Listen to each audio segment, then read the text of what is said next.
तर अशा प्रकारे यशस्वीरित्या आपल्या ओमभाईचं प्रगट दिन पार पडलं. तर आपला परवा दिवशीचा ब्लॉग बघून किसना जरा जास्तच इन्स्पायर झालता. त्यानं सेकंड हँड मोबाईलचा बिझनेस सुरू केला आणि किसनाला बघून आपल्या गणाबाईनं पण इकडे भाजीपाल्याचा बिझनेस सुरू केला. तर आज होता आपल्या ओमभाईचा बर्थडे, त्यामुळे सगळी मंडळी आली आपली इथे केक घ्यायला. इकडे शॉप ओनरले ओमभाई एवढा आवडला की ओमभाईसाठी त्याने स्पेशल केक कापला. आता त्याला ओमभाईचं काही नाव माहित नव्हतं, हा एक वेगळा विषय.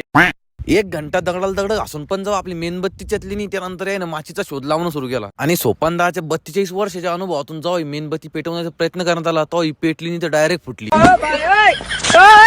आणि तुम्ही जो आज स्प्रे बघून आला हा काही ओरिजिनल नाही, यात टाकेल आपण शॅम्पूचं पाणी, कारण इंस्टाग्राम ने आपल्याला अजून पगार सुरू केलेला नाही. तर आपल्या मंडळीचं म्हणणं होतं प्राण जाय वचन जाय पर केक कवी न जाय, बर्थडे होतच राहील म्हणे, पहिला केक खाऊ दे मला. इकडे आपल्या सोपानदाचं म्हणणं होतं मला ब्लॉग मध्ये 50% पार्टनरशिप दे म्हणे, वाटलंच तर तू पण परियर स्पोर्ट मध्ये 50% पार्टनरशिप घेऊन टाक. तर आपण पण ही डील आता फायनल करून टाकली. तर आता आली होती आपली फोटो काढायची वेळ, सगळ्यांनी एक एक फोटो काढून घेतला.